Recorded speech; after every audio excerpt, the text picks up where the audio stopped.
அனைவருக்கும் வணக்கம். இந்த வீடியோவில் GSTR-9 லேட் ஃபீஸ் சம்மந்தப்பட்ட நோட்டிஃபிகேஷன் கொடுத்துருக்காங்க. அதை பற்றி தெரிஞ்சுக்க போகிறோம். 49வது GST கவுன்சில் மீட்டில் வேரியஸ் டிசிஷன் எடுத்தாங்க.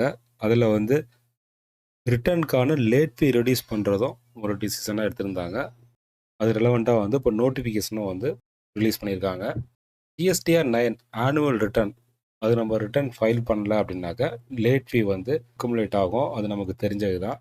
இந்த நோட்டிஃபிகேஷனில் என்ன இன்ஃபர்மேஷன் அப்படின்னா, அந்த லேட் ஃபீயை வந்து ரெடியூஸ் பண்ணியிருக்காங்க. இப்போ டேக்ஸ் பேயரோட aggregate turnover less than 5 crore per annum இருக்குது அப்படின்னாக்க அவங்களுக்கான லேட் ஃபீ எவ்வளோது அப்படின்னாக்க 25 rupees per day. மேக்ஸிமம் எவ்வளோ கால்குலேட் பண்ணுவாங்கனாக்க 0.02% டேர்ன் ஓவரில் கால்குலேட் பண்ணுவாங்க.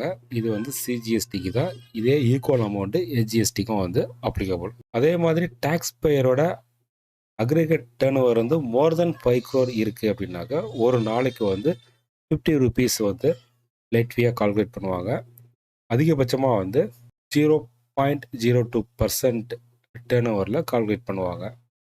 இது வந்து இப்போ இந்த லேட் ஃபீயை வந்து ரெடியூஸ் பண்ணியிருக்காங்க. அதே மாதிரி 2017, 18, 18, 19, 19, 20, 20, 21, 21, 22 இந்த பீரியடுக்கு யாராச்சும் ரிட்டர்ன் ஃபைல் பண்ணாமல் இருந்தாங்க அப்படின்னாக்க அவங்களுக்கான அந்த லேட் ஃபீ வந்து வைவர் பண்ணி ஃப்ளாட்டாக வந்து 10,000 வந்து சார்ஜ் பண்ணுறாங்க. ஏன்னா நிறைய பேர் வந்து ரிட்டர்ன் ஃபைல் பண்ணாமல் இருப்பாங்க. லேட் ஃபீ வந்து பெரிய அமௌண்ட்டாக இருக்கிறதுனால அதை அப்படியே அவாய்ட் பண்ணியிருந்தாங்க. இப்போ அவங்களுக்கு வந்து இது வந்து ஒரு நல்ல ஸ்கீம். இந்த அம்யூனிட்டி ஸ்கீமை பயன்படுத்தி அவங்களோட பெண்டிங் ரிட்டர்ன் ஏதாச்சும் இருக்குது அப்படின்னாக்கா இம்மிடியட்டாக வந்து ஃபைல் பண்ணிடுங்க. ஆனால் அந்த 10,000 வந்து அவாய்ட் பண்ண முடியாது, அது கட்டி தான் ஆகணும். GSTR-9 லேட் ஃபீஸ் சம்மந்தமாக உங்களுக்கு வேறு ஏதாச்சும் கிளாரிட்டி வேணும் அப்படின்னா இந்த வீடியோவோட கமெண்ட் பாக்ஸில் கமெண்ட் பண்ணுங்கள். இது மாதிரி இன்னொரு GST அப்டேட்டில் சந்திக்கலாம். தேங்க்யூ.